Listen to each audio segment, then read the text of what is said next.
Jason Schlarb, it's been way too long. I'm stoked to finally have you on the Singletrack podcast. How are you doing today?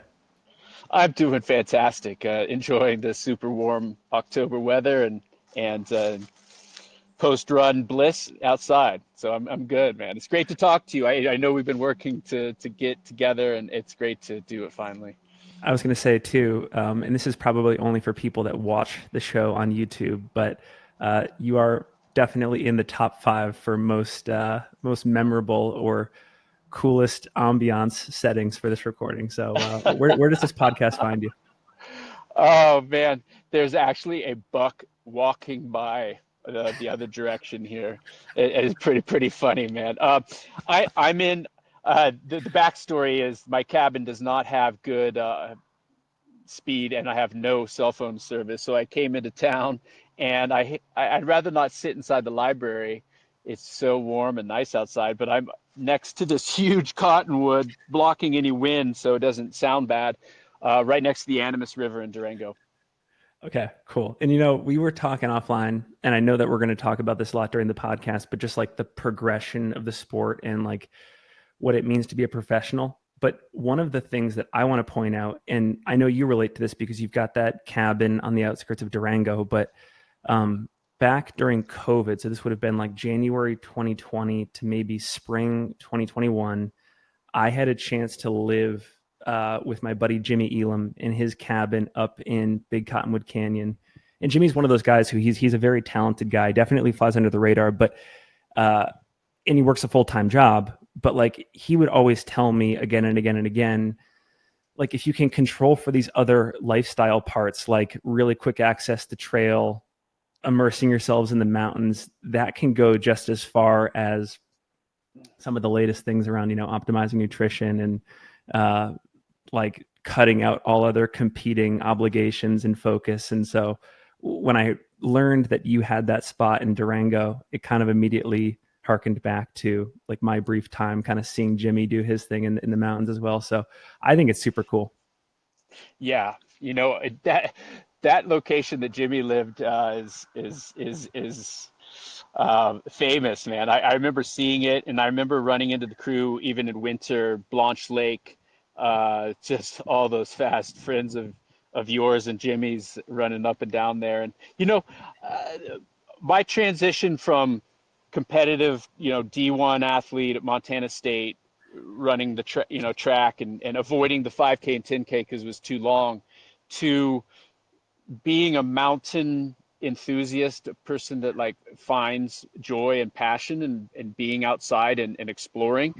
I resonate with that statement about the advantages and the goodness and the quality of life and maybe distractions and stressors, just being in nature, um, or close to nature, and being able to not have uh, some of those human made distractions that we have in cities and suburbia and whatever. It does subconsciously and consciously make a big difference, and being able to have less cortisol, less stress, more joy, more happiness, and being able to like keep in center what is important opposed to what capitalism pushes on us. Yeah. you know that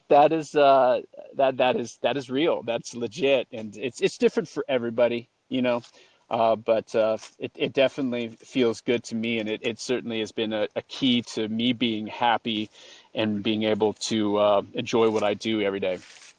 This is more for the audience because I feel like you and I are on the same wavelength. But I actually had a chance to see Jimmy a couple days ago, and I told him that before there was Vincent Bouliard at Hoka, there was Jimmy Elam at Ultra because Jimmy is not on the Ultra. He works for Ultra, but he's not on the Ultra athlete team, and he's just as good as some, if not everybody on that roster. And all he does is slays these courses: Wasatch, Bear, Broken Arrow, like legend. So before we had this whole, renewal in our minds about what you could do as a full-time worker and athlete, like there was Jimmy kind of paving the way. Kind of cool. Yeah, yeah. I've known Jimmy for a number of years, and when I was with Ultra, Jimmy was with Ultra working for a buddy of mine named Scott. And yeah, that kind of battle between like conflict of interest if he got a sponsorship outside of Ultra, because you know he works with Ultra, and then also Ultra felt like it wasn't appropriate for him to be on the elite team. So it's kind of set up this situation of being, you know, non-sponsored rogue, win the San Juan Solstice, win Wasatch, win, you know, it just keep doing high lonesome course record. Uh, I respect Jimmy, and I think it's great to have examples or cases where there's somebody that is not running for, you know, sponsorship or money and winning, you know, big races. That's cool. I'm sure Jimmy wishes he could kind of have a team I and know. I know. so So it's not completely a Cinderella story exactly, but Jimmy's great, and I think that it's probably there's some assumption here that he's been able to appreciate his training, his racing, and his experiences without having financial mhm. motivation. So I know at times you lived in Boulder, you lived in Missoula, but Durango's been the base for a long time. Talk about how you landed there, and then just what makes it an amazing place for you to call home. Yeah, Durango is my favorite, and I even like my stomach kind of clenches thinking about talking too highly of it because I went to college in Bozeman. That is a fantastic place that definitely is blown up and is full of fake cowboys and richness. But it's, you know, I went to Boulder. I was in the military, and I got an opportunity after living in Colorado Springs for 4 years, which is also a fantastic, let's call it a mountain city, like Salt Lake, for running and access.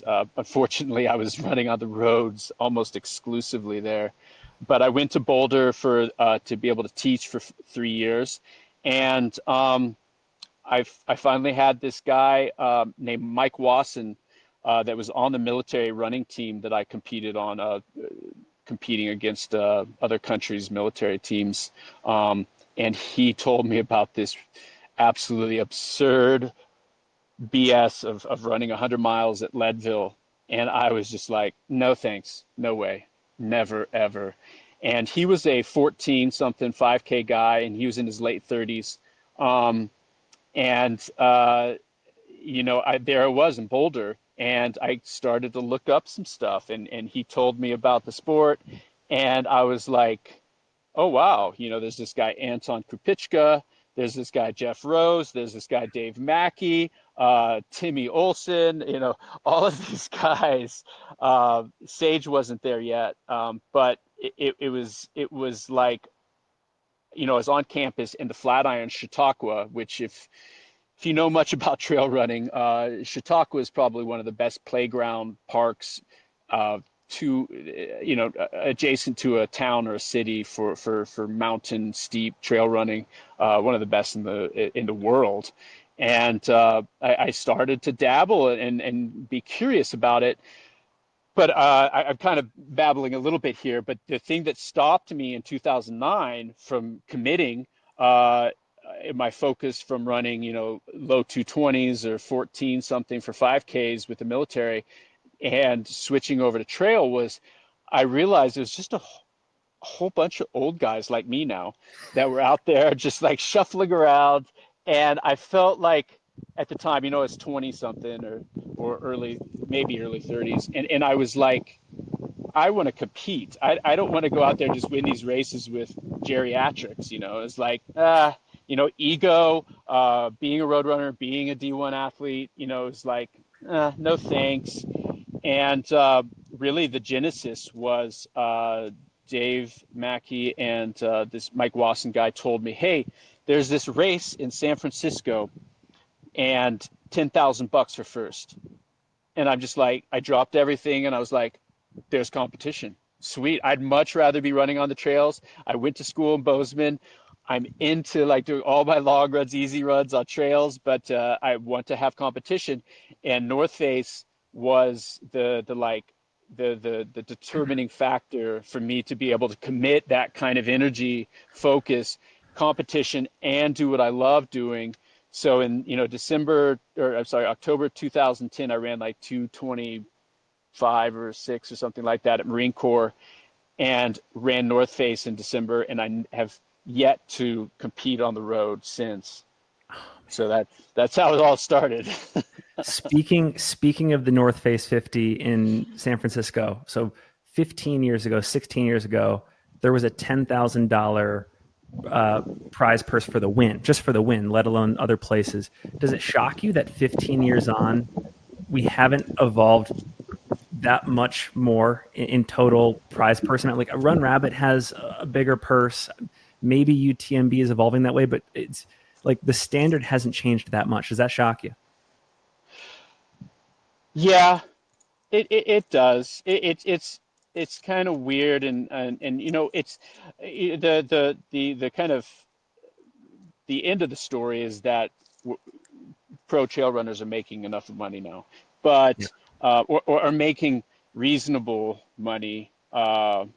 Enough is a weird term, but it is kind of sad that it didn't develop the way it did, that maybe we thought it would. With U-Rock, with with races like Run Rabbit Run, etc. But the reality is too that in the U.S. we just don't have big enough races because of permitting to really have race directors make enough money to be able to put out a reasonable amount of money. So it can't be all like just why didn't they do race money? It makes sense to me too, but when there's VF and North Face behind it, it absolutely made sense, and races like that. But unfortunately, VF, like a lot of big running brands, are hot and cold and come and go based on some layer of management saying not to do it.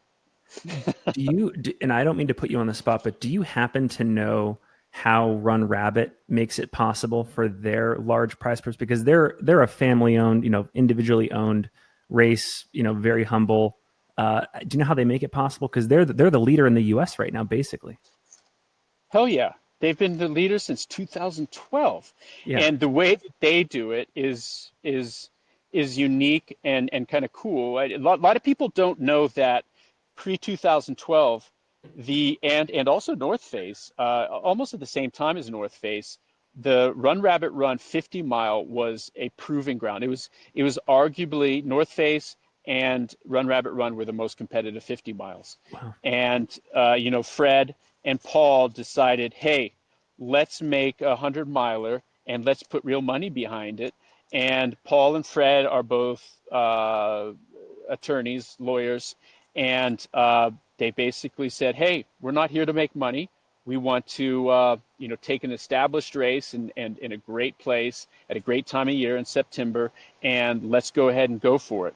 And basically they still to this day, they give all their money to organizations, a lot of scholarships for kids, Mm. and the rest of the money goes to obviously the costs, but they don't pay themselves. It's volunteer, and they just give the money, 50 some $1,000, and maybe there's some tax stuff there that they are able to donate and have it as a write-off and whatever. And so they've got some magic based on their profession, and also that they've had established race, but they basically said, hey, they dedicated to the sport and the community, and said, here we go, Run Rabbit Run, here's $12,000, 8, 5, 2, whatever that numbers were, and it's gotten bigger too. Yeah. That's how they've done it, man.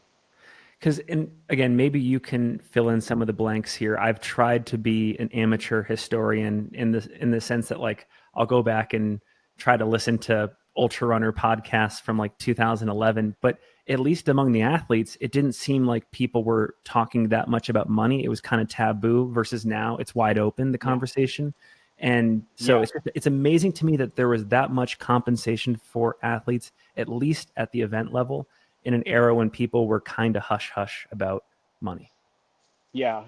I feel like I've told this story too many times, but it's still pretty awesome, especially since Run Rabbit Run slowly becomes more and more a premier 100-miler, bigger and bigger, I feel like, each year, with Tyler and Rich and Leah and athletes like that running. But I will tell the story once more. The first year they put on the race, we had Dave Mackey, we had Carl Meltzer, we had Timmy Olson, we had Dylan Bowman, we had Nick Petitella, we had Dave James, we had myself. And then, we had, of course, Michelle Yates. We Yeah. had a whole bunch of ladies in there too. It's been 14 years. I can't remember who all was in the race, or 12 years. But what ended up happening is that Fred and Paul are, if you look at their website, if you look at their Instagram, they're not professional race directors. This is not their business. And they've kind of they kind of got themselves a little bit too much work the first year when they were still running the 50 mile. They still do today, but they didn't set up the course markings properly. And also, yeah, I got lost. I was in second place halfway through, went 7 miles the wrong way. Nick Petitella got lost. And it kind of put a bad taste in everybody's mouth. And it felt like it kind of, the vibe that you talked about, that racing was like, trail running, ultra running can't get corrupted by this money. We don't want to be like triathlon. We don't want to be like road. We don't want to be like, team sports, ball sports. And it had, but all those people showed up. Had they marked that course well, things could have changed. It could be, I mean, that lineup right there is arguably, back in 2012, it was almost better than Western States. It certainly had no other competition compared to Leadville or anything like that. But again, it kind of got a bad rep. A lot of people felt like, who didn't know Paul, who didn't know Fred, who didn't know the motivation behind this race, felt like, oh, these people are throwing money at it. It feels dirty. It's not cool. Let's not do it. So for many years, even to this day, it still isn't at the level that it could have been. And you attribute it all to that first year of like level setting or expectations? Yeah, because those were the leaders in our sport. All those guys that I mentioned, like, there was almost nobody. There was a few people that weren't there, but it was pretty much all the names in 100-miler. And, Yeah. Hoka, it came out the next year when I won, and made a video with Matt Trappy. And it was, yeah, it just got a bad start. And then also, they didn't do the marketing. I remember when Rob Krar came a number of years later, and, the years that he was winning Western States, and he's like, okay, I'm going to go for this. Paul or Fred told him, oh yeah, Schlarb's course record is 1740 or 1742 or something like that. And no shit, he was on pace for 18 hours. And he's like, in the last like 20 miles, he's like, okay, I've got to push. And we really want to try to go for this course record, just like, anybody would, feeling okay. And the point is that they didn't know that their own course record was 1714, not 1741. It's like, damn it. Like, had they just taken a little bit of investment into the marketing, had they marked the course, history would be different in the U.S. for 100 miling. That, talk about like the butterfly effect, like Yeah. or like one of the greatest what ifs in the sport. Like, what if there is a slightly more professional rollout of that race? How are the dominoes changed for races like UTMB? Maybe not, but like, there probably was that, again, just me. I wasn't there, but just trying to like look back in history, you think about the races that were popular that time of year, the Carls of the world, the Jared Campbells of the world, maybe the U's of the world going to races like Wasatch and Bear, but then Run Rabbit comes on the scene, but maybe they mishandle the opportunity. And then there's like a void. And then Americans find out about Europe and they go to UTMB. Like, it's so, to understand where we got to today, to me, is fascinating. Yeah, it is. And it's interesting too that, you know, the model of being at a ski area that, at the same time Speed Goat was, Carl created, and then and even now, with Whistler by UTMB, or Big Bear, the almost the only way to get big numbers at a trail race, and have multiple races like the 50 mile and the 100 mile, is to do it at a ski area, because what you can do is, the ski area will let you have 1,000 people. And Right. also then the Forest Service says, okay, you've got this long period of time to spread people out. The trail usage, the trail impact will be much greater if you go ahead and disperse and get to mile 15 or 20 and then get into the national forest, and all those trails and steamboat or mountain bike, there's a lot of them, and it's not too impactful to have trail runners on it. They're very well maintained and such. So yeah, crazy. On that note, here's something else to consider. So we had Anton on the show a couple weeks back, and he's kind of riffing on Leadville, and he's getting a little sentimental, saying like, we need to bring this race back to competitive prominence. It was great to see, the podium this past year be so competitive. David Roche getting that course record, hell yeah! But he kind of laments the Whew. fact that for the most part there's been this vacuum, and the spirit, at least on the front end of the race, has gotten kind of sucked out of Leadville. He does acknowledge that the course is not the most compelling miles to run, but then I think he says, like, you do the beautiful miles in training and you're there on race day for the competition. Do you, I mean, because I feel like people have said maybe the same thing to some extent about Run Rabbit. So is that how you feel too, that like you care less about the arena and more so who you're running against on race day? It depends on when you would have asked me this. 10 years ago, I kind of made the exception for Run Rabbit Run. I felt like I was a purist. I avoided, I despised Western states back then.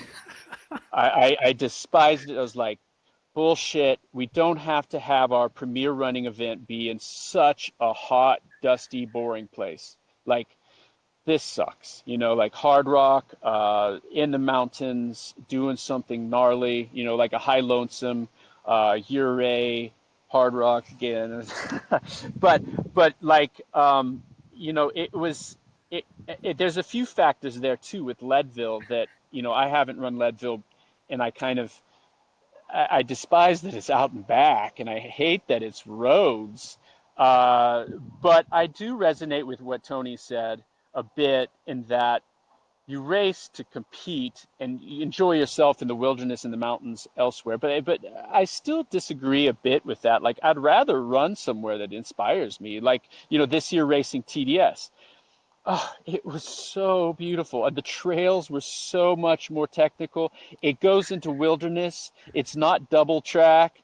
There's no long, well, there's a few road spots, just like it has to be kind of in a 100 mile, but like, that's a better situation. And I also don't, Tony said that in your podcast too, like, oh, people get hung up on the Lifetime thing.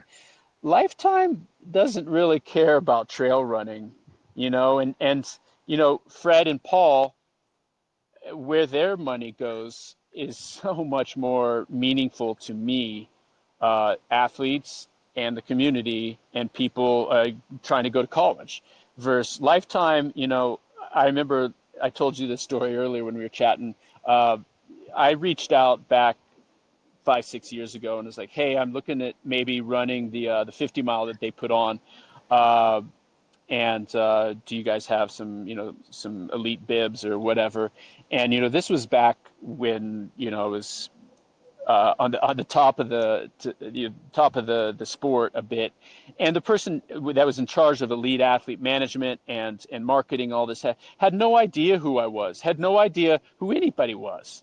She had no trail background. She was with Lifetime, and the mountain bike race was priority. And I just that I didn't like that. That doesn't seem awesome to me. And then the legend of the first year that Lifetime owned it and added way too many people, and the aid stations ran out of food and water and stuff like that. That didn't help either. So I love history. I love competing. And yes, Run Rabbit Run isn't like, Hard Rock or something, or UTMB for course, but it's still beautiful and it's fall colors and it's a good cause and it's good people. Yeah. I'm trying to think about, well, I have a couple questions, and this is slightly different topic, but I think about the fact that you entered into the sport in your early 30s. You're now in your mid 40s. You've had 15 years of consistent high performance, but you kind of entered into the sport in an era when people were exalting just like grinding your body into the ground, right? Like there's a graveyard of amazing athletes. You've probably had like 4 or 5 quote figurative graduating classes of elite runners that have come and gone within your own 15-year career in the sport, and probably to some extent, maybe they burned out. And so how did you survive that burnout era? Like, how are you still here? I attribute it first to the fact that I ran in college, and that not only did I run in college, I ran with the AA Boston Athletic Association with Mike Perrone, with some great people. Mark Cucuzella was a mentor of mine who if you know Chi running and some of Yeah. his barefoot running and some of his influence on the sport. I understood the principles of training physiology, when Tony and Jeff and Timmy and a lot of those guys and people before them too were like time on feet. It's an eating competition, and just do as much vert and mountain miles as you can.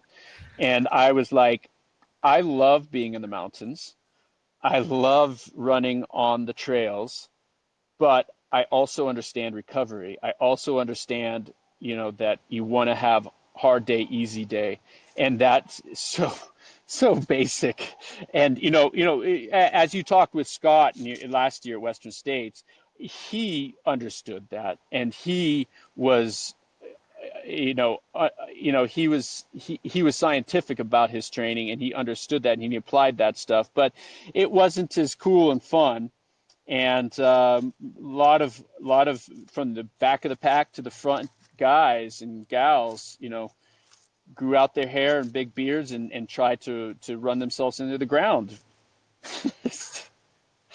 you know, that's the reality of it. And then you fast forward to today, and we've got, people like Tom Evans and a lot of, even Luis Alberto Hernandez, with Terex back in the day, coming from Nordic, Olympic caliber athletes, and Xavier, too, coming from Nordic skiing, and to the point now where, uphill treadmills and lactate threshold, testing and glucose and all the things.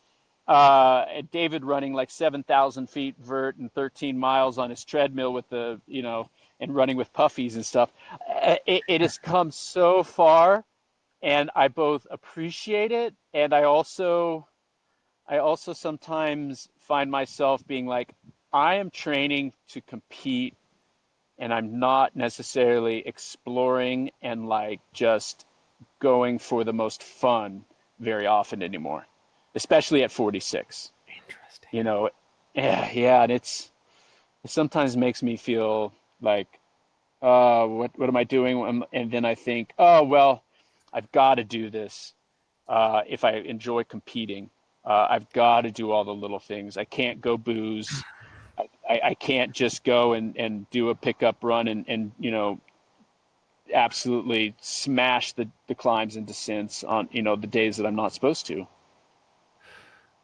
That to me, the more I learn about this world, the more I come to find that it's not that people become disenchanted with racing necessarily. It's just the amount of regimentedness and sacrifice you have to make on a day-to-day basis to get your body ready, cycle after cycle.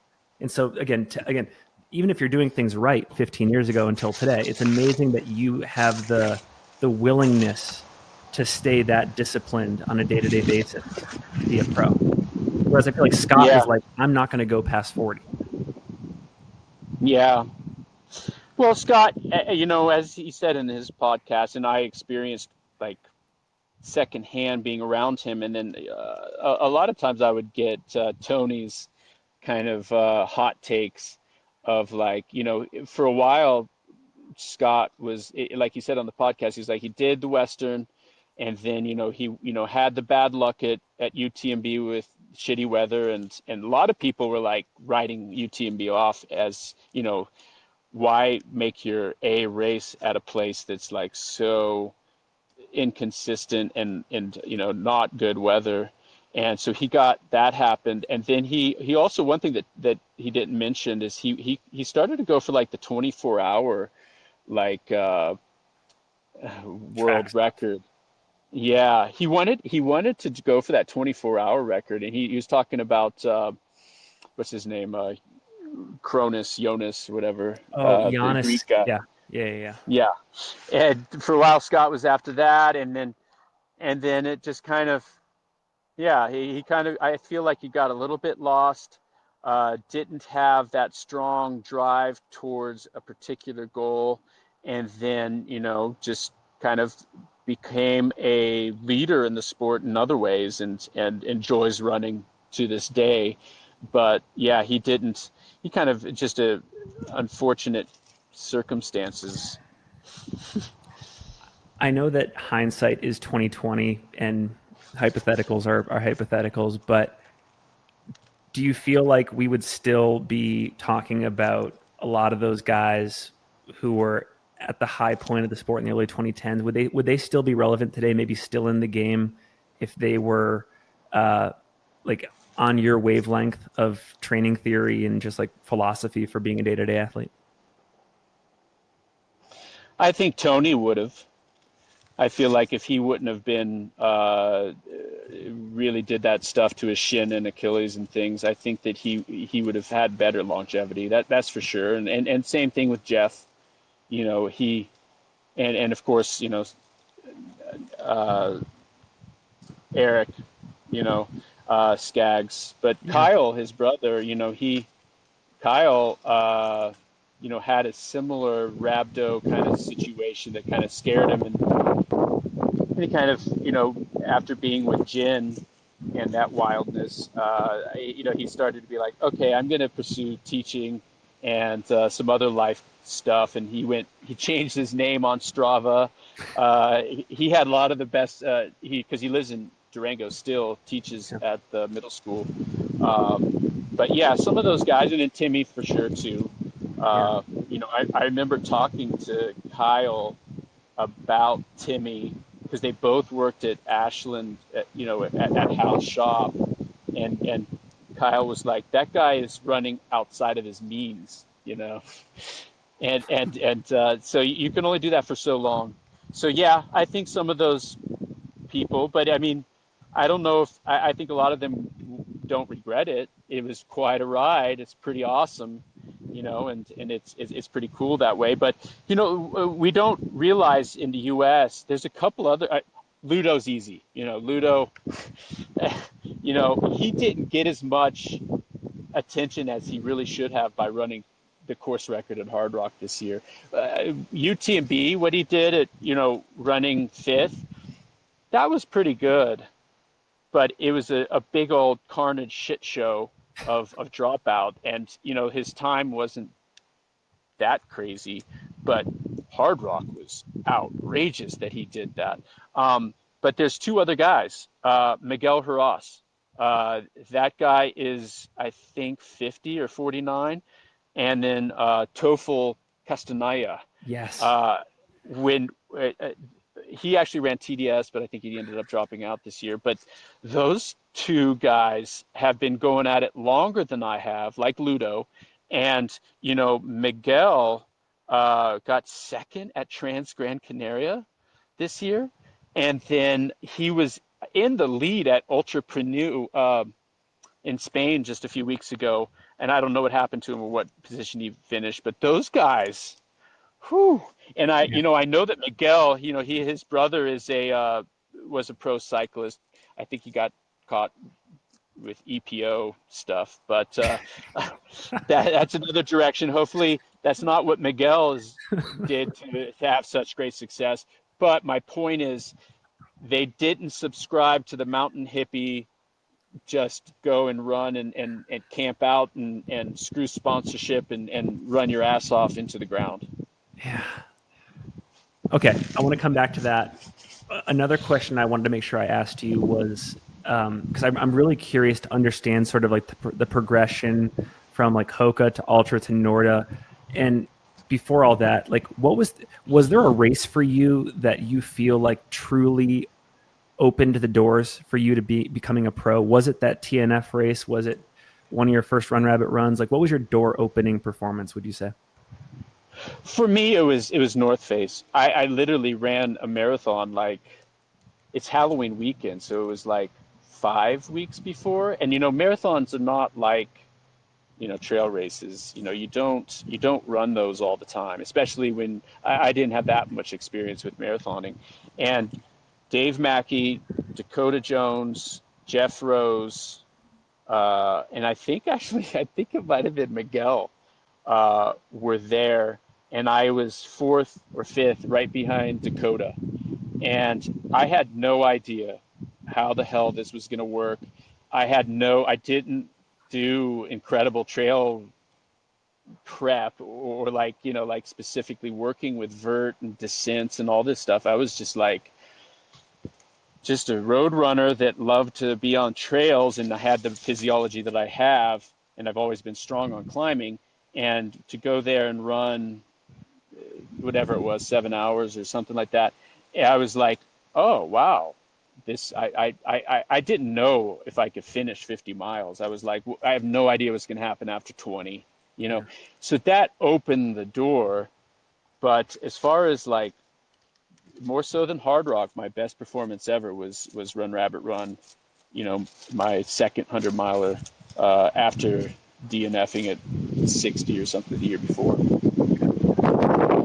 And then how does Hoka find you? Is it like a crazy story like with Carl? I think Nico was passing through Salt Lake and Carl's about to go run U Rock and Nico puts a pair of like the original speed goat or whatever on his feet and like the rest is history. Like how was it? How did it happen for you?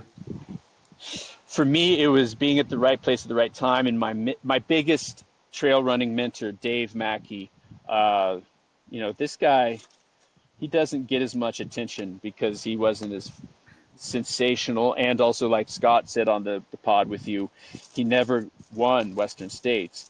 But man, he was one of the fastest, badass, super cool, great runners. And he lived in Boulder.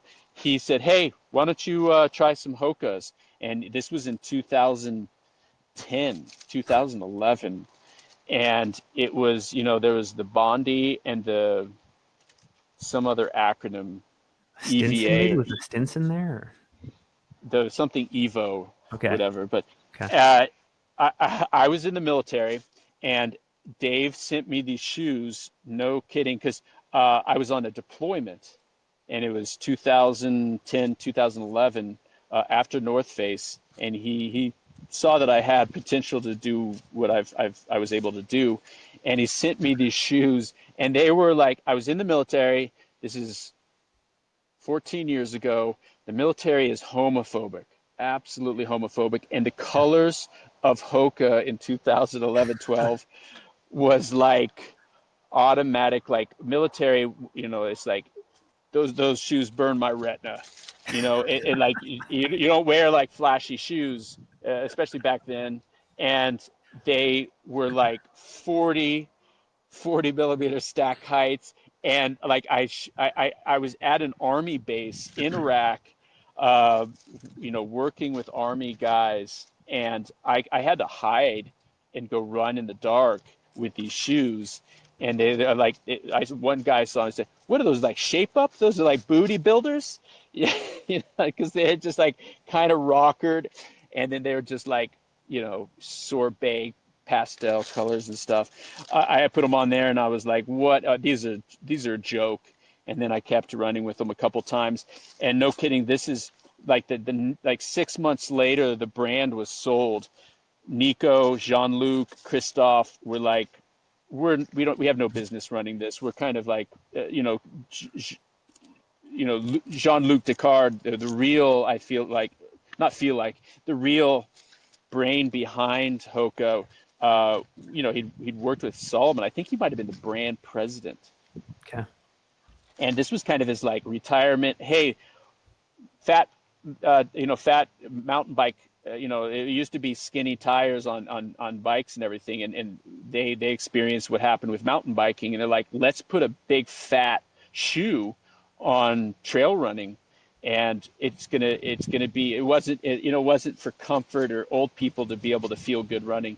It was because we wanted to descend fast, and but they ran the business terribly. And in that first year, as Deckers was about to buy the brand, I, Dave and I multiple times had to go to Boulder Running Company and get Hoka's there, because the people person who was supposed to take care of the athletes just didn't do a good job at all. And I was just like, okay, this is a little bit ridiculous. And I reached out to Jeremy Howlett and Brian Beckstead, founders of Ultra, Yeah. and I was like, hey, I'm not trying to make more money. I just want to have a brand that actually is, available to give me shoes at the right time. And yeah, that's kind of what happened there. But yeah, I wrote my own contract. Uh, I wrote the race incentives. I did all of that for Hoka, Deckers, and What's in the contract? What's in a 2012 circa 2013 contract that is like wild today? yeah, it is pretty wild. And I basically got told by this company called So's Group, who managed the brand as Deckers kind of started to figure out what they were going to do with the brand. And the guy just said, hey, why don't you just, here's a kind of a boilerplate contract. Why don't you write in, what you want, and how it works out, and all this kind of stuff. And I was like, I had my MBA. I was a program manager for the military, and I was like, okay. And I wrote the race incentives really high. I think it was like 1,500 or 2,000 bucks, and this is a long time ago. For first, second was like 1,000, and third was like 800 to 750 bucks for all the races I did. And so, later, Sage and other people that came onto the brand basically got this boilerplate that I created. And the first year that I made this contract, I also had race prize money matching, and I went and ran Run Rabbit Run, and I told the marketing guy, I was like, hey, you owe me 12,500 bucks. He got fired, and I felt like they weren't going to take care of me, so I left and went to Ultra. Okay, well, let me ask you this. And by the way, that's amazing. Like, and I don't know anything really about what a modern contract looks like, but that's pretty awesome for that point in time when we're not far removed from here's some gear and maybe here's a little bit of travel money. You can come Yeah. stay with the, event marketing managers that are on the ground also facilitating the race. But with Ultra, I'm super curious because you're with them for a super long time. It's pre VF. It's kind of the high point of Ultra's touch on the sport. Uh, how did they change the game? What was memorable about that? How did they change what? How did they change trail running? Because you presided over like 7 years of them just being like they were like Hoka in the mid 2010s, right? Yeah, they were. And what happened is, you know, get this, Carl Meltzer in 2014, I think I went to Ultra. I wrote my contract for 20,000 or 25,000, which was a lot back then. And Carl, no kidding, you can ask him. He had a contract from Ultra. He had it printed out and he was going to sign it, but Nico uh, called him or emailed him and said, hey, do not leave. We can't have you leave. We will make you an employee. And I Wow. mean, like, Yeah, and double Carl's like, McStude. oh, okay, yes. And so, or if that wouldn't have happened, if Nico wouldn't have like known, or Carl would have just signed it and said, screw this, this is ridiculous. Hoka is not treating us well. If Ultra would have had the speed goat maybe, yeah. But Oh anyways, my he God. didn't leave. but I left, and at the time, the power of being with a brand that is new, that is like three guys that are in there, like they were younger than I was, but they are younger than I was, am, and they were like, hey, let's do this, let's go for it. Run Rabbit Run. We had helicopter rides to check out the course. We had a whole most brands now have. We all stayed together and had a big athlete summit. We played games. We had triathletes, and basically just at the time there was a parent company. It was called Icon, who Mm. makes all the it's up in Logan. Makes Track and stuff like that. Or is that iFit too. okay, yeah. But this was like kind of the only this is why they sold the company. It was like the only like run. It was the only thing that was kind of apparel, not apparel, but shoes, and they just threw money at it, and they allowed Jeremy to just make big contracts, bring in the best. We had the Pusey brothers, we had Ian Sharman, we had Jeff Browning kind of came on a little bit later. It was a super team. It was really, really strong. It was really, really awesome. We even had Sabrina Stanley, Hayden Hawks was on the team, I remember. and then VF came in. Jeremy was no longer the athlete manager. I was the team captain and kind of an athlete manager. But then VF came in, brought in this person that sucked. She was terrible, and she kind of almost single-handedly destroyed the team. Hayden, Sabrina left, the Puseys left, and I was on the about to leave, and I was trying to convince Jeff to leave, and she got fired, and so I left. But anyways, that was the fall of Ultra. And again, this is an interesting perspective because it's mostly focused on the pro athletes side of things. You really you think that like a good athlete manager can make or break a brand's reputation in a sport. Absolutely. Wow. Yeah. Because I mean it's so often that athletes are treated in the past. They're like just out of sight, out of mind, marketing assets that nobody talks to, and that's luckily that isn't really happening anymore with the change in the sport, but it was the case for a long time, and it stifled the growth of the sport in some ways, and also the confidence in like the security, and then the ability for athletes not to be stressed out, feeling insecure and underappreciated, and that it sucked. It was bad. Because one of the things that I hear a lot, and this is something just having talked with athletes like yourself over the last 3 to 4 years, that even though they would corroborate some of that like checked out feeling from the manager, they do also feel this like specter of performance, like that massive pressure to perform, wondering how much of a leash they get if they have a bad race or a bad season. What are those inflection points when they come where it's like, if I don't do something here, I'm gone, like they're going to show me the door?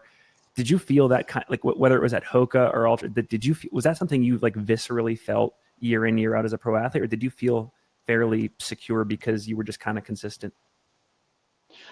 I was running well in those years, between 2012 to 2019. I was winning or on the podium. Uh, I didn't feel that pressure, not just because I was doing well, but because Ultra did do a good job, and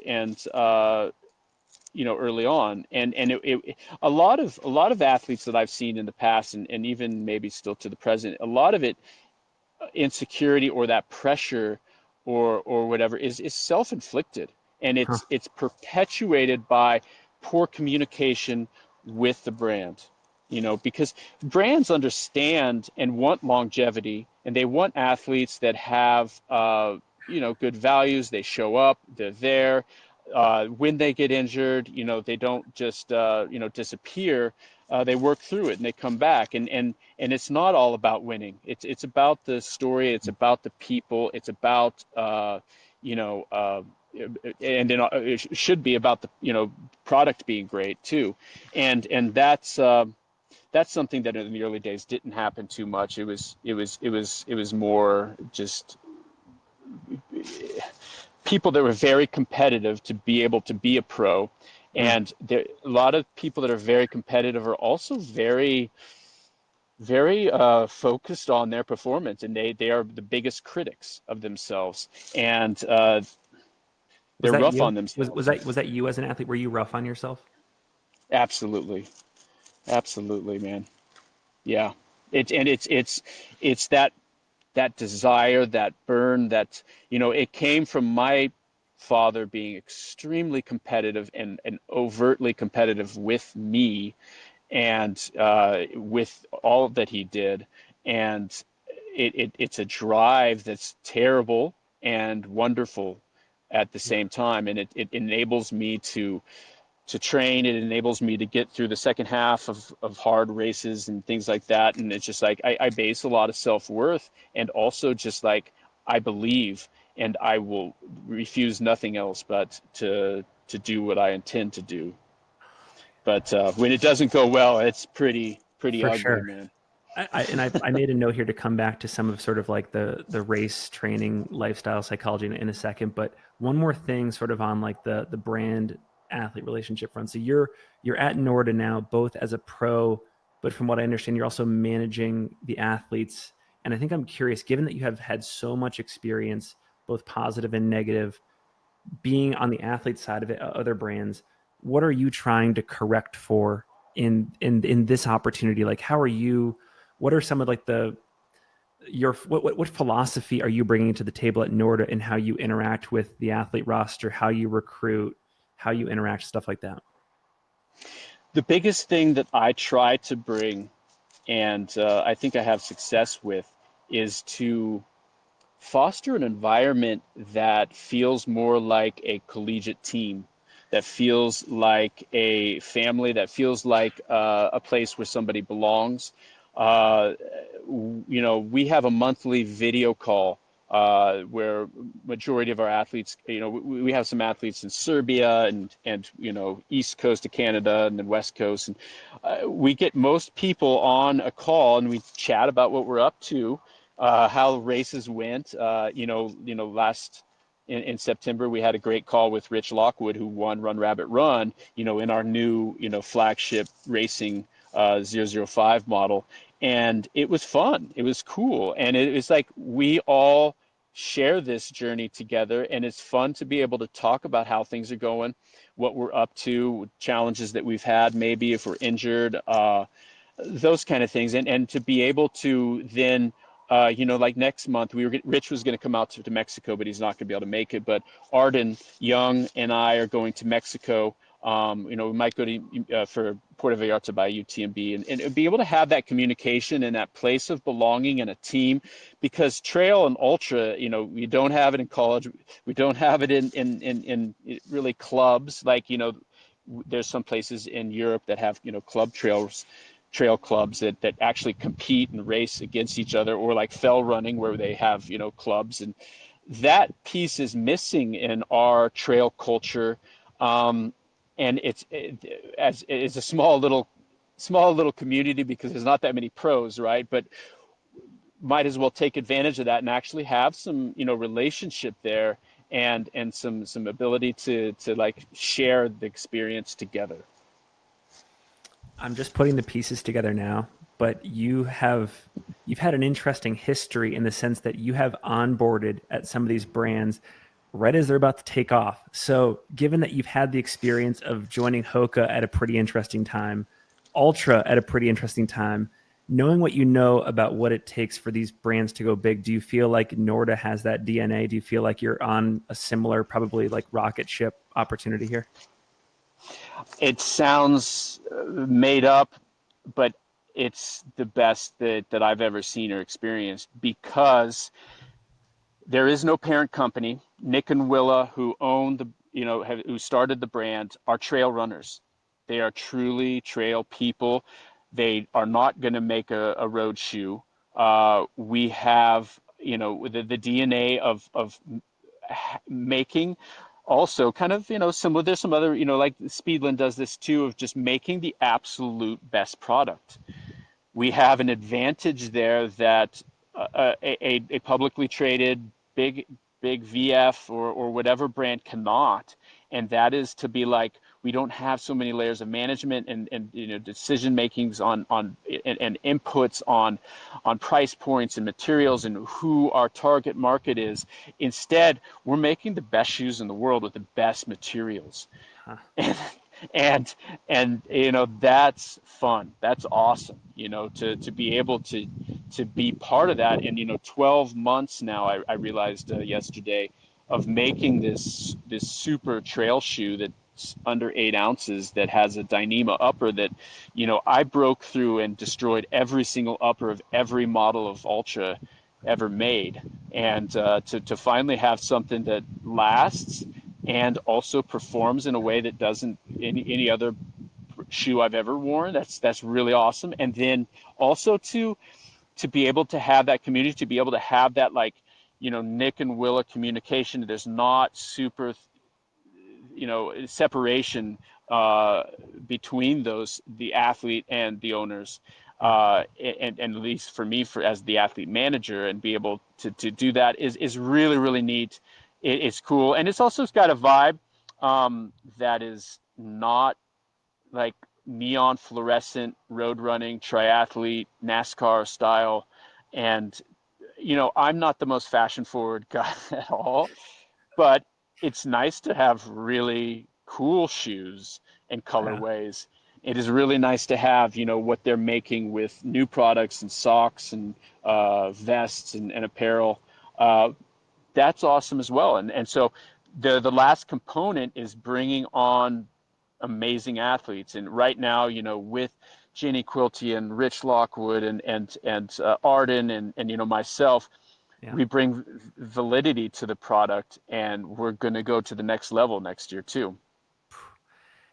One last question on the business front. So, especially now that you're in the athlete manager seat, and I feel like this is something that also just goes outside of sport, but like the older you get, I feel like I'm just starting to feel this myself in my mid 30s. Like the older you get, you start to uh, overemphasize all of the positive qualities of your generation, and you start to kind of finger wag at the younger generation. Um, do The you good find that old there days. are, right? You know what I'm saying? So like, do you feel, now that you've been in one era and you're at this era of recruiting this generation's athletes, do you see clear similarities and differences between the different eras in ultra running, or at the end of the day, is it the same type of person who is like attracted to this sport and is like impacting the culture? It was smaller, and therefore there is easier to have community, and there's more likelihood of having generalizations and kind of do things similarly.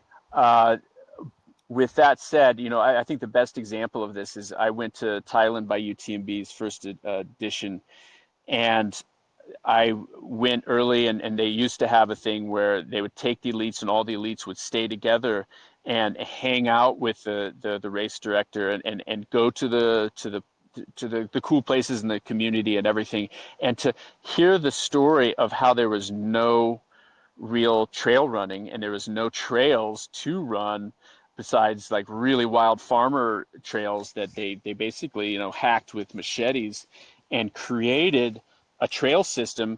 And then UTMB brought the power, the money, to all of a sudden there's 2,000 people there running this race. And then the next year I went, it was like 5,000, and 70% were Thai.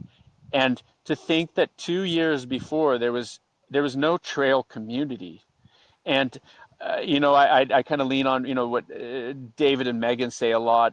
I feel like more people on the trails is a good thing. Yeah. It's we are in nature, we are getting out and we're moving our body, and it's pretty awesome that there's not a lot of bikes and equipment or boats or skis, and it's more pure. Its barriers to entry are still lower, even if my shoes cost a lot more than they did 10 years ago. It's still, people are able to do that, and even if they are not like Tony and Tim, that's okay. That's all right. And even if they aren't exactly like me, and that's okay too. And I do miss knowing everybody and being able to camp at the start of races, and just wearing no shirt in the race. I'm happy that the sport grows. I'm happy to be part of it. It is a good thing, and I hope that my son and my daughter and future generations get to do this kind of stuff in a different way than I was able to when I grew up. And you know the trail running community almost didn't exist in 2008, 2010, when I wish it would have. You just made me think about this. The parallel that I go to is music. You can tell a song that came out of the 90s. You can tell a song that came out of the 70s.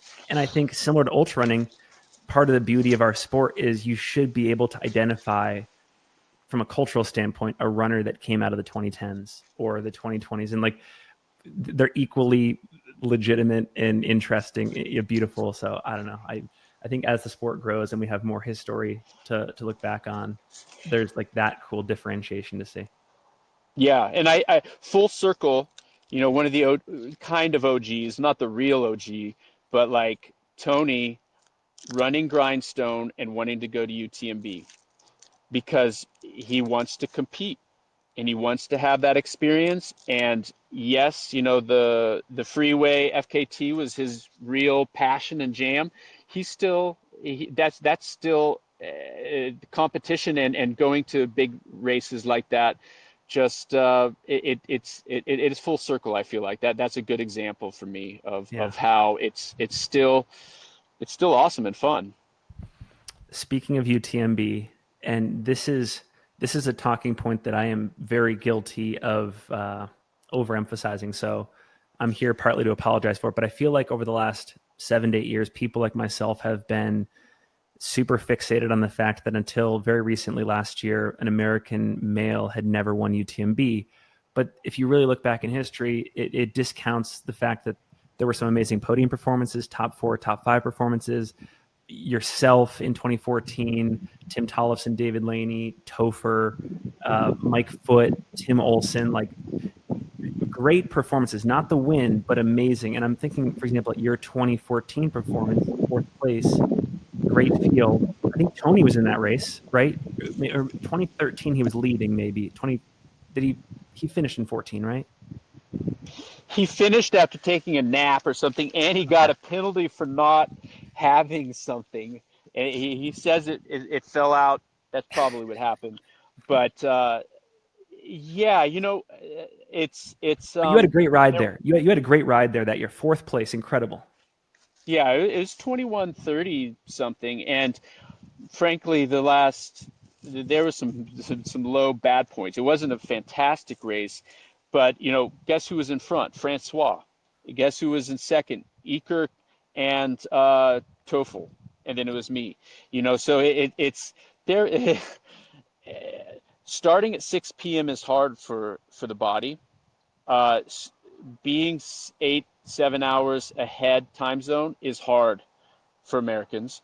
And the next one too, especially earlier in those days, it was hard for the Americans to come over. And I remember distinctly a tweet by Timmy saying a VK a day keeps the doctor away or something like that. And basically, they applied the old school, just grind your ass into the ground. And guess what? The Alps are steep. There's no mountain bike grade. Yes, there is steep here, but generally trail runners in North America are running easier stuff. And so they came over and just blew themselves up and then had bad races. Yeah. That was the kind of pattern, still can be the pattern, but yeah, yeah. I don't think you have to, like Tony said, you don't have to live in France. You just have to to work on the core elements, not be silly and come over and go crazy, and then also figure out how to navigate the evening start. That's pretty hard for people. Were you there most of the summer that year, or were you just kind of coming over like a week before the race? Oh, I did the ultimate. I rented a camper van and I stayed for 90 days. Like I Oh my God. maxed out my thing. I ran Mount Blanc 90K. At the time it was, or 80K or whatever it is. Francois won. It was Philip Reeder was there. I did that race. I did a race in Switzerland. I did some VKs.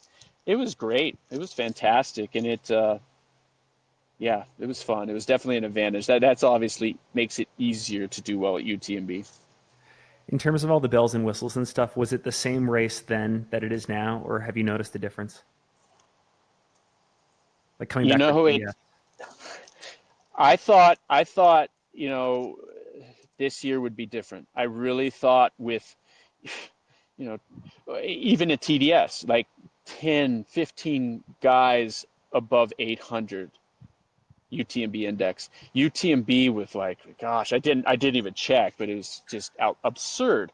But lo and behold, it was the same shit. It was the same deal where people died at 80K to 100K and just went out too hard, and we still did the old school, like a whole bunch of elites getting together can't handle running, back and being smart. They all are used to winning, and so you have a whole bunch of people from all over the world used to being winning, and they went all and screwed it. It's like it was kind of it's hilarious. It's ridiculous. And I was just talking to Tyler Green this week, and he was like, well, I was inspired. I was like, oh, we could still go there at podium. We're in our 40s. And I'm like, yeah, maybe next year our sport will wake up and not be stupid the first 80K. But I hope not, because I'm not going to be stupid, and I'm going to run it, and I want to get that top 10. Awesome. Awesome. All right. I have like a bunch other like memory lane. Is it okay if we go a bit longer? I have a bunch more questions. Oh man, this is my jam. Okay. Another UTMB race. I want to know because this happened like I want to know about UTMB Oman. I watched this video of you in that race 8 years ago. Looked amazing. Like sky running doesn't even begin to describe some of the sections. Like there is an I don't even does the race still exist? Is it still like a UTMB race? Yes, Like okay. not a by UTMB race. It's called the Himam Adventure Race. I ran it last like November, Oh really? and yeah, I puked just like I did in all my other races. I'm embarrassed to say this year, um, and it still exists. And basically, let me just paint the picture.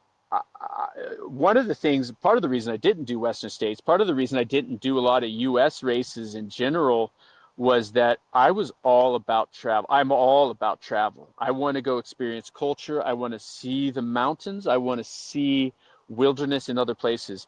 And I also, did that deployment we talked about in Iraq, and I wanted to go back to the Middle East and have a positive experience. Mm, mm. And I got this invite, and it was by UTMB. Catherine and Michelle were there, the Pilotis, and Diego Pazos was there. There was some other fast guys and gals, and there are 3,000-meter peaks there.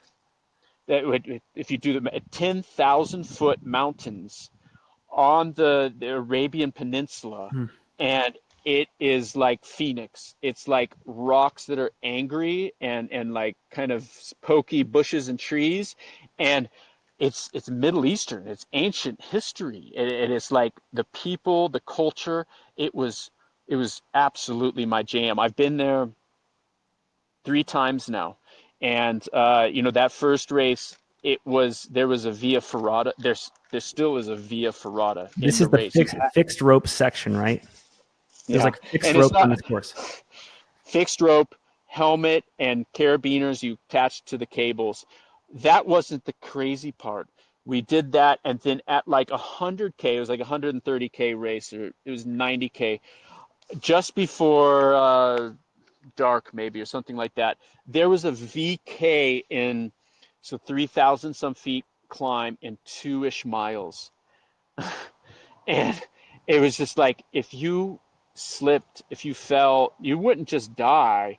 It would be really hard to find you. And I remember finishing the race and going up to Catherine and saying, "Hey, this is too much. You need to adjust this." um, but it's like you mentioned it earlier. It was a sky race for 130K. It was, it takes 18, 20 hours to run a 130K race. It's awesome. And the coolest thing, the first year, the people were just blown away that lived there. They couldn't believe people were running across these mountains that are, where they live for generations and generations. The next year, they had a lot of Omani runners. And now there's a lot more Omani runners. And it was because of by UTMB. It was because Michelle was like, I know there's mountains here. It's really cool. And they brought the race. And now there's a huge running community where there wasn't 5 years ago. And it's awesome. It's really, really worth going to. I've tried to convince Courtney to go. I've tried to. Julian Choyer went one year. There's been some big names that have gone. It's not by UTMB, which is kind of cool too.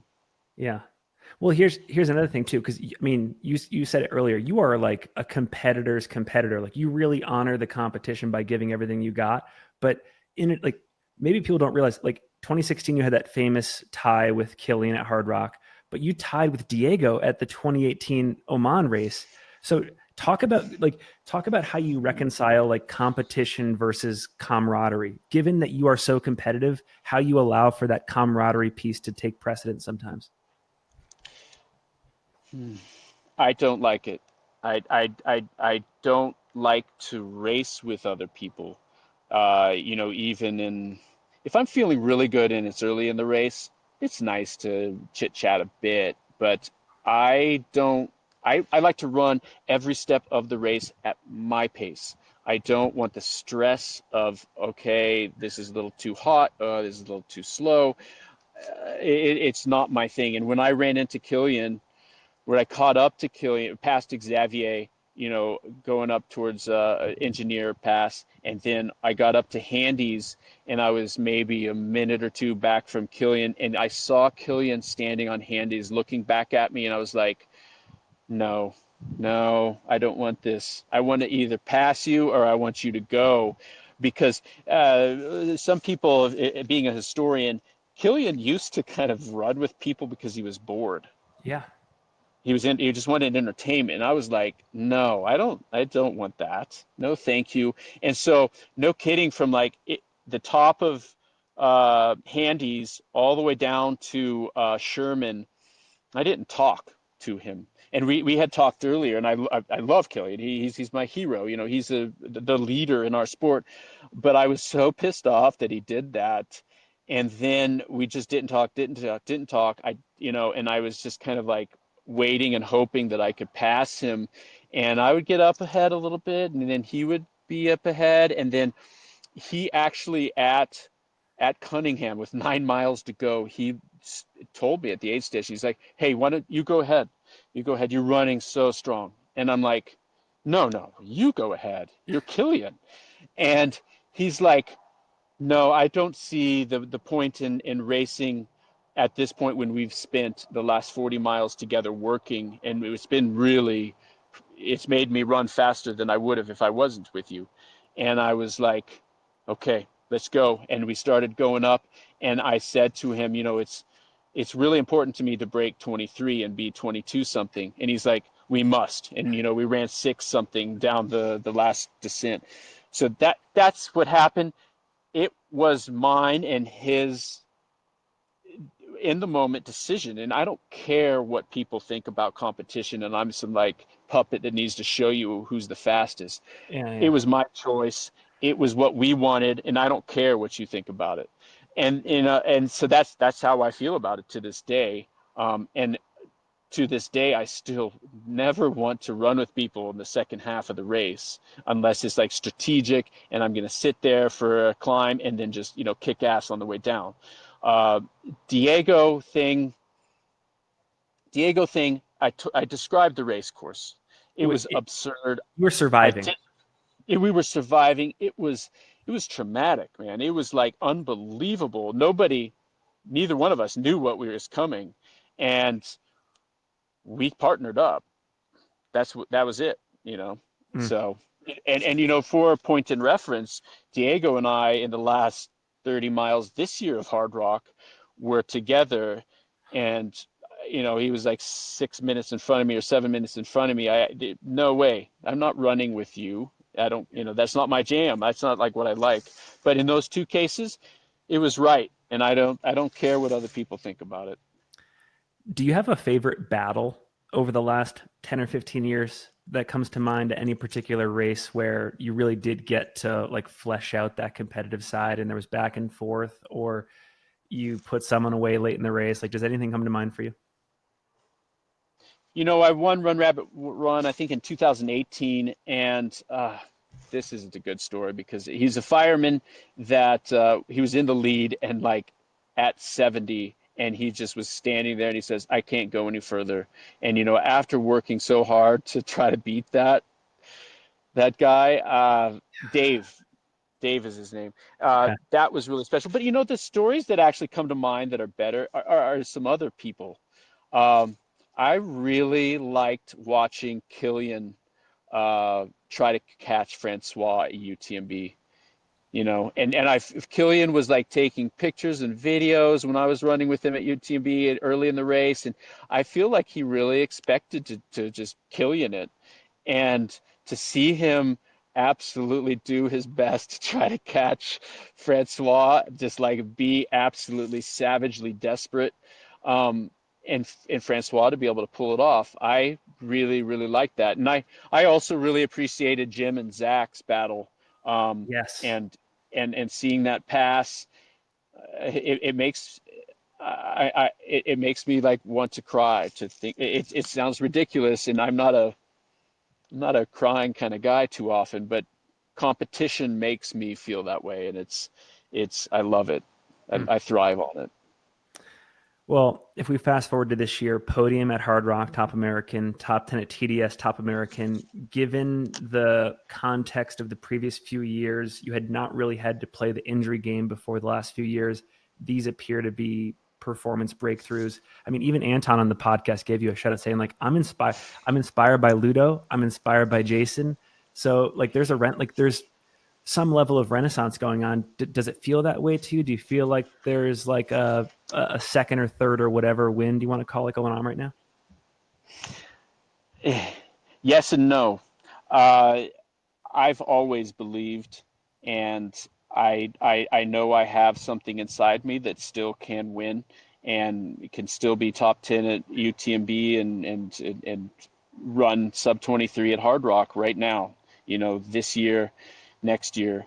Uh, I was on the outside, and I tried to take and not be a jerk, and say, this is nothing. It was terrible. I puked and didn't feel good. But that's what happened. When I finished Hard Rock and saw all these people messaging me, say, "You're back. You did so great. And this is awesome." I was like, I stopped racing at like 70. I was just like waddling around, and I was an hour off of what my body was ready for. And so it's the conundrum of like being ridiculously competitive and like un, unwavering belief in myself, that I can't say that was a good race, and it wasn't to me. But Hmm. I want to say that, yeah, I had to go through this knee stuff for the last 2 3 years, and but it wasn't a great comeback in my book, but that happened. And okay, fine. I got third and ran 24 hours. Cool. TDS was going to be the one where I actually ran well. The same thing kind of happened. And, over halfway through the race, I was 8 minutes back from Tebow, Jim's buddy, French guy. And, I was ready for that competition, that battle. It didn't happen. And I kind of just survived myself into ninth place, and not a bad time. I can't even remember, 21 hours or something. But that's why I'm going to Mexico next month. Is I want to have one race this season where I race, well, obviously there's going to be challenges, but I want to race from the start to the finish and have that. And that's what I'm capable of. That's what I have. And I'm excited if I'm excited to do it next year, because it's not going to go away. And I'm doing all the speed work, and I'm doing all the little things, and I'm taking ketones after, and I'm doing the bicarb, and I'm fueling at 80 to 90, and now I'm hydrating properly. Um, I'm into it. I love it. It's fun for me, and I believe. So that's interesting because we had Jeff Browning on the show 4 or 5 months ago, and he would attribute his longevity. I think again, I'd have to go back and ask, but like in the moment he said, I still do this, and I believe I'm performing at a high level because I still have the competitive fire. Like he still wants to compete, just like philosophically, or in terms of just like how he wants to spend his days. He wants to compete. But then, and I'm sure you feel that way too, but like I think the other side of the coin is what you're communicating here, that like really strong sense of self-belief, and I guess feeling like there's a choice involved about either staying young or getting old. Yeah, I have to do so much. I have to do so many little things, Finn. It's I used to booze every week pretty big, uh, even when I was one hard rock, and my body was young enough to do that. And uh, man, now we got to do all these little things. And you talked to Scott about this, that kind of like half life of an athlete, and I it sounds cocky or something, but my half life is maybe because of how I'm wired and my upbringing and my parents. Like I've got the fire Yeah. still, man. I obsess about it, and I love it, and I still have a hard time not getting really angry and upset if my son beats me at some stupid thing. That's just part of my DNA, and this is my passion, and this is where I've dedicated so much time. And I'm really lucky to have a body and a coach like David, and mentors, to be able to get to a place where it can feasibly fight for a top 10 at something like UTMB next year. It seems like the universal competitiveness is so key. Like I've been like every quarter I rewatch what's the Michael Jordan docu series on Netflix there Yeah, that came yeah, out, and like my wife and I were watching it a week or two ago, and you see even like the smallest scenarios where Michael's competitive brain cannot be turned off. Like they're on a flight to Milwaukee for a regular season game, and they're playing poker in the back of the plane, and like it's a $10 pot, and Michael's treating it like game 7 of the NBA finals, and not only does he want to win, but he wants to like bury his teammate Ron Harper and Scottie Pippen. Like he really wants them to like yeah. feel the loss too. So I mean, I feel like there, and where I'm going with this, I feel like there's like, we try to like work in other areas of our lives to turn off these traits that make us great in the arena. And I've always wondered, and maybe you can speak to this, if you've worked to turn off that trait in other areas of your life, does it diminish that trait in the arena? Or do you feel like you've been able to like have your cake and eat it too? Uh, I've been able to mitigate. I've been able to control some of the stupid ones, but it's still alive and well. And that was, when I started running, I was like an angry runner. Like I was like, I'm going to make money. I'm going to beat the best in the world. And it was unhealthy, and it was ugly a bit. And it was just like, I studied, and like studied and studied and studied everybody's result, and just like I always was in this position of like I am better. And it's just that's gross and bad and ugly, and I luckily don't Mm, do that. But it's also out of convenience because I have had success. And so a it's like ton. I yeah, and I guess, like, to have that drive and that competitiveness, like, it oftentimes creates people that aren't nice, that aren't good people. And I I hesitate to even say this, but like, Scott and Tony, to this day on your podcast, how even Tony talked about David's Leadville, and how Scott talked about, gosh, there was, I can just pick up on it because I know it. And Yeah. to like oftentimes be to try to diminish and say somebody else's thing is not as good. And it's partly because it's most likely, even though these guys are great humans and great people that have matured over the last 2 decades, they're still kind of jerks, and they kind of still like want to feel like what they can do and what they did do is better, and that they want to be the best. It's in there, that little like devil, that animal that like rips you apart to make you do what you have to do to be the best in the world is in there. And it's yeah, and sometimes it's best that it goes away and that people don't do it anymore. But luckily luckily I don't have to play games with a lot of people too often, and I, I can apply it and still make it fun and still be ridiculous and absurd. I mean, as the talking head fan media person, it's super easy for me to sit in my Monday morning quarterback chair and like look at all this stuff and analyze it without much skin in the game. But one of the $1 million questions, it seems, is you take all these people that are great in the sport, and maybe those traits that make them great do not translate well socially. And the question would be like, should we tolerate or accept shortcomings in the social arena for all of the greatness and the inspiration and the good that those traits yield in the arena? And I don't know the answer there. I think until recently, my instinct was yes, because like it's just the human condition, right? Like there are parts of ourselves that are great, there are parts that are bad, and like yeah, we have a responsibility to try to correct the bad parts, but like also to what extent should we be using that time to invest in what is positive about us? I don't know. You know what I'm saying? So like I know how exactly what much you're grace saying. do we give? How much grace do we give?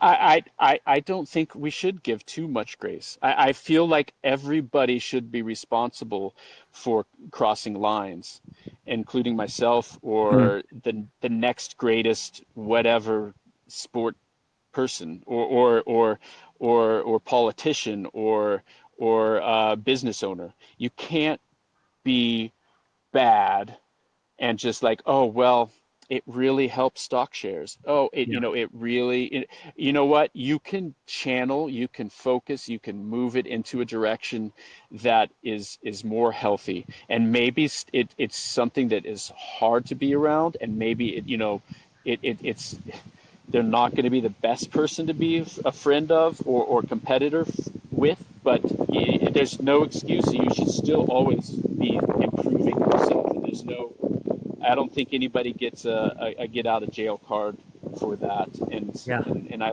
think we should. But it does tell the story, and we can understand it. But that person needs to work. If you are someone, and I mean, there seems to be a lot of this persona in ultra training, so I feel like this is a really like the answer here would be interesting to a lot of people. If you're someone that brings a lot of passion, intensity, stubbornness, maybe even anxiety to this sport, how have you learned in recent years to effectively channel that all outside of it? Um, you know, I'm going to kind of go off on a tangent a little bit here, in that you said anxiety, and I have a family history of medicated anxiety and poor sleep and a lot of energy that needs to that needs to go somewhere, or it's just too much. And to be able to use sport, exercise, uh, moving the body, exhaustion has been the way that I've been able to have a life balance that is healthy, that my siblings, my mom, my other relatives haven't done as well. And the point of me saying this is not to pat myself on the back so much, Sure. but it is a great, it's a fantastic way for a lot of people to do that, and to move the body that way, and to I feel like even an average person in a sedative world, in the world that we kind of live, it doesn't, it gets out of balance. And I think that that's a great message. It's something that most people know, but it's oftentimes we try to like say, oh, it's because of the food that we're eating. Oh, it's because of this or that. But it's like, actually, we're not exhausting ourselves enough, you Mm. know, and to be able to actually behave in a better way for an average person, and especially for a person like myself, is it's really necessary. I think that that's where you're going, Finn. I think so. No, 100%, 100%, 100%. Yeah. And I think the overarching theme for me too, like if we're really thinking macro, I'm just always, especially with athletes of your caliber, we've had a lot of them on the show. I'm always thinking about the spectrum of happiness versus success, and how for a lot of people, it's not always in sync. And if you, at some point in your career, decide that you want to focus more on happiness, is it a disadvantage to like pursue happiness? Does like the pursuit of happiness and being a better parent, being a better friend, be a better member of society, does that come at the cost of trying to be your best? That's where I think I'm trying to go with all this. Yeah, it doesn't have to be. And you know, here's an example for me. I didn't care about my results, and I was actually insecure about my best results. And I never wanted my trophies or awards or whatever, or even race T-shirts and all this stuff, and like people talking about it. Uh, I just I despised it. I despised it, and I was always like, I have to do better. I Mm. have to do more. There will be better. There will be more. And, you know, it kind of took some disaster stuff to happen for me in COVID times, like a lot of people, to actually get better at being in the moment, and to be able to appreciate the moment, to be able to appreciate happiness, and to like stop the talk inside the head, and stop the fire uh, when it wasn't necessary, you know, when it was just like, and that's like one of the biggest reasons I have been able to become happy in a way that I never had before 2020. Uh, the money, the results, the sponsorship, relationship, it just didn't mean anything, because I was always anxious about shit that I needed to do better, and I was had to prove to somebody or to myself or whoever, and that is something that's tough for people that compete, uh, oftentimes, and I think just general people too, you know. I'm sure the list on both sides here is long. So, maybe it's just the first few that come to mind in each category. But given that you've done this pro ultra runner thing for about 15 years now, when you think about the pros and the cons of the lifestyle, what do you see as like a few of the top pros of it? And what do you see as a few of the top cons of it? The biggest pros is being able to be outside, and to live and be where I want to be, and to travel, to experience those cultures, to experience these places.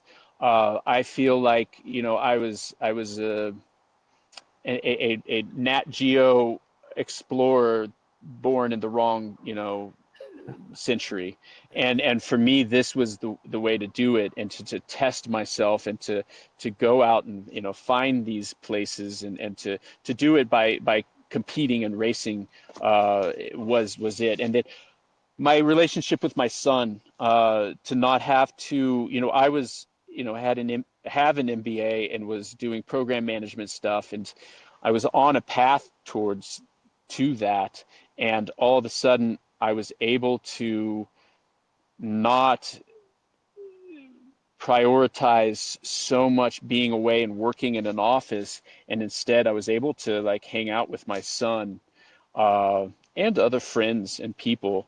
That's what matters. That, you know, those relationships, and to be able to experience outside. You know, I feel like this wasn't the only way to channel that competitive nature that a lot of us possess. You know, there's so many different avenues, but uh, the cons are, you know, it's so dependent on your body, and it's so tough when the body doesn't work. Mm. Well, I'll say this as a new parent, I have become hyper aware of all the things that I want to give advice to for my kid. But before I give advice, I want to make sure that I'm actually living out those pieces of advice or living out those values. And I feel like in your case, it's got to be pretty cool with like Felix, for example, that if you're telling Felix to follow his bliss, or you're telling him to really like trust his intuition and go down a career path that he's excited about, you can actually point to your own example, right? Like that's awesome. Yes, and you know, we've gotten way better since COVID, but to not follow the American dream, not follow the, you know, the college degree to what that degree goes to, and like the rat race, making lots of money, getting success, capitalism versus socialism. It is nice to actually have been able to conquer that and be able to say I follow passion, and I'm not scared. I'm not scared because this is the way my parents did it, or their parents, or my friends, or my collegiate friends and engineers and all that. It's like quitting the job and just being able to do that and make a living. We are privileged to do that. Yes. So, Yeah. Yeah. so Yeah. privileged. But that spirit of pursuing what makes you happy when you can have it, not everybody can, you know, in different parts of the world, obviously, but like, I am so proud of doing that. I'm so proud. And man, I would rather work at, you know, Home Depot, and just be where I want to be and live where I want to be and be around the people I want to do, and be around, and like spend my after work hours here in Durango.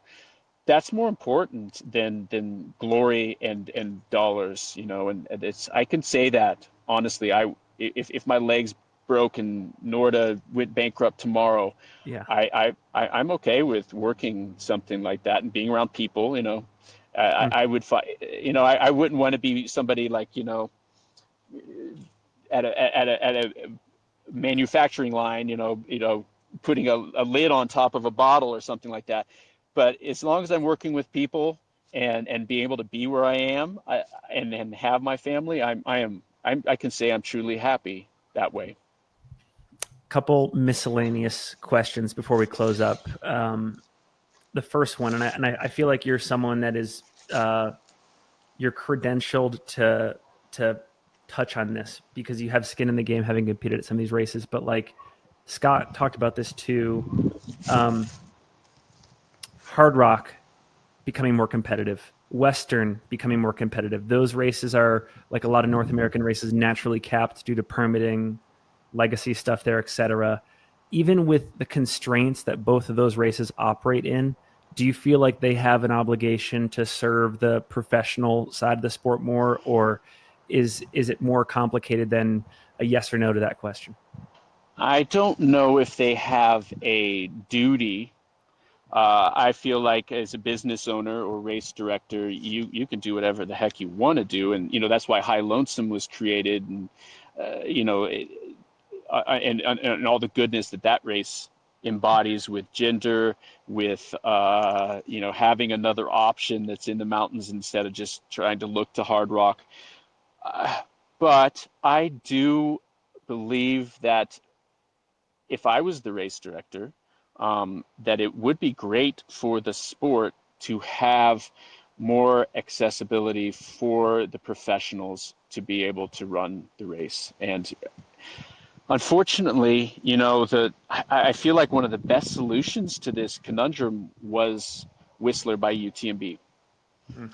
because it is the only place in North America that I know of that we could have big numbers and not have 100, 200, 400, cap, and be able to bring that international competition, be able to be somewhat close to an international airport, and be at a inspiring backdrop. Whistler has big, beautiful mountains. It has that the trails and the landscape and everything. That was the closest to it that I know of, besides just going ahead and screwing the people in the lottery and making 15 people be able to just walk up and race the race. That makes me squirm. Uh, but I also feel like, because I'm the one that wants to take advantage of that, right? But I feel that if I could push the button and have that be happen, I feel like I would do that. I feel like it's good for it's good for North American trail running, and it would be nice to be able to have more people from around the world come run these races instead of one or two, and you see that at Western, you see that at Hard Rock, and that's sad. Yeah. Another random question. So you mentioned High Lonesome, and I'm just noticing all these other seemingly and actually aesthetic courses popping up in the area, because these trails well. Is that San Juan Softy course legit outside of Durango? Is that going to be a possibly interesting course in the future for people to turn to? Yes, yes, it is not the most steep, and it's not Okay. the highest, but as the name says, it's softer, Yeah. but the San Juans are beautiful. And I actually just ran with one of the race directors this morning, is Joe, and geez, I yeah. Anyways, that race is cool and it's great and it's awesome. Single I loop. It Yeah, looks legit. yeah, Single loop, 100 miles, 24,000 feet of climbing, something like that. yeah. What's her name that did the Dirty 30? She did a race from Junction Creek here, the end of the Colorado Trail, to Silverton. Uh, I don't know what happened. She got the permits and everything. It ran for a year or two. It went away. But Yeah. I hope that another solution could be for the general population to have more, not Leadville, not Western States races in Montana, in Wyoming, in Colorado, in BC. That would be fantastic. But it's just such small numbers. It's not that profitable. It's difficult to do, and it's hard to get to these places. Yeah. Yeah. Speaking of the Colorado show, were you out there for Kyle Curtin's FKT attempt? Hell yeah. How sick was I that? I it was so cool, man. Sub 7 days. I was at the finish for him. I didn't. It was. Gosh, I think it was right before Hard Rock, and I just, we were talking about earlier. I have to do everything right to be able to be competitive, and that wasn't running, 15 hours with Kyle. I don't know. Courtney did it. She was with him, but yeah, that was truly the historic. Tara and Kyle were the FKT winners in my book this year for long FKTs. They both did something that was absolutely crazy. More so for Tara, but Kyle's sub 7 days was nuts. The only thing that gets me about the Colorado Trail, or kind of makes me pause, is all of these directions. There's like 7 directions, right? Or like 7 variations of the route. Like, what is actually legit in this? Like, I don't know. There's just like Jeff took an FKT theoretically. Kyle took an FKT. Like, where? How does this all? I want like one number, one time, one route. Yeah, yeah. Well, it's the reality of fire too. For Kyle, he had to actually take a little bit uh, different than normal over there by Twin Lakes by Leadville. Oh yeah. Um, that's just kind of a bummer. But Jeff went the other direction. Wait, yeah, Jeff went the other direction, and Kyle went Denver to to Durango, and that makes sense. And I'm glad there's two directions. But yes, the variants are kind of unfortunate advice, I guess. Okay. A lot of us will just default to the most gnarly, most vert way, but maybe it's the most popular way. Maybe it'll settle out to be, this is the good one. This is the one that matters more. But yeah, there's another guy. He's got a big beard. He set the FKT on a variant too, but which was really impressive, but it wasn't as fast as Kyle's. Okay. Before I ask you what's next, last question. And I guess this is like multi-part, but when you think about athletes from various generations that you really enjoyed competing with, so I'm thinking like when you first got in, like early to mid 2010s, and then like the late 2010s, and now present, do you have people in each of those buckets that come to mind where you're like, I'm looking forward to racing that person because of XYZ? Did you like, were there people that you were always like looking at the start list for and being like, I can't wait to race that person? Yeah, I have to list the obvious. Not Dakota, Killian and Francois. It's just the legends for our generation. Sorry, Tony, but those two guys were it. Even back when I said 2014, Francois and stuff. I feel like that was he was the best, and that's exciting to pitch yourself against that. But more nuanced a little bit. My favorite was, like, I really respected. I was a roadie that came in, and the generation of Max King, Sage Canaday, and I was that. We were those guys that came in and were D1 guys. Sage and Max were faster than I was, but we were all D1 guys that came in and switched over. Uh, I like to race against them because they were similar to me. And Dakota was the other one because I love Dakota because he was the guy after James Bonnet that actually started trail racing when he was a teenager. And he was dedicated to it before he was an old guy, like, everybody else. And he beat Killian. He beat Killian at Transvolcania, and that was special. And he beat Matt Carpenter's record at San Juan Solstice when I was there. And getting second to him at that race, I was like, I was happy now to get second. Like, yeah, that was good. I finally have gotten mature enough to be able to feel good about that. And those, Max and Sage at Chuckanut and running 3:49, and having Sage pass me the last 5K, 8K or whatever. That was yeah, that was cool. That was something I'm very proud of, and I looked forward to those guys being at the race and knowing that they were one of the best of our era. You mentioned, and maybe Dave Mackey was kind of an example earlier, but were there any athletes that you felt flew a little bit under the radar or were underappreciated, or maybe like if you look back at their resume, they didn't have as many of like the big performances that were representative of their true talent? There's a guy, Paul Hamilton, that is Anna May's partner. He won the rut, and he won.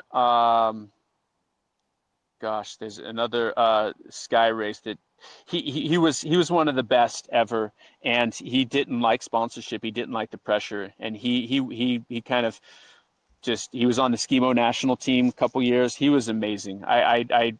He flew under the radar along with Uli. That's another Oh guy yeah. yeah, that competed with Jeff Rose at North Face, and those two. He lived in Seattle. I think he was German or Swiss background or heritage or whatever. But that guy was a legendary road dude that came to running and always competed and was really precise about his training, and he was awesome that nobody knows about now. Those are good ones. I was going to say Cam Clayton too. I feel like Cam Yeah, Clayton is a big what if. his blonde white dyed hair. His half life. He was the classic guy of a lot of the conversation about you know, it was tough to compete in college, especially back in the day of like burnout style training of distance running in the 90s and early 2000s. Cam just like had enough. I feel like his half-life, he didn't have, he wasn't crazy enough to keep doing it, you know, and it was sad to see him go. But yeah, he was definitely one that was short, too short. What's next for you? So we're recording this early October. What do you got? What's up? What's next on the docket racing wise? Puerto Vallarta 100K. I want to have a good race there by UTMB, and then next year it'll be Hard Rock if I can get in. UTMB. Those are the two focuses. Well, Jason, I appreciate you on many levels because A, you have so much wisdom to share and you're generous with that wisdom, but also you're still kind of at the height of your powers. There's still things you want to do that you wanted to do 10 years ago, right? Like, which is amazing. So like, there's like this dual credibility going on. I think for a lot of people in the audience, they're really going to appreciate your words, what you said. So, thank you. You know, we don't always go 2 hours with our guests. We really appreciate the time. And, do you have any final thoughts or anything you want to leave listeners, viewers with before we go? Just get out there and have fun, and appreciate the wilderness. Don't take yourself too seriously, and I hope to bump into you.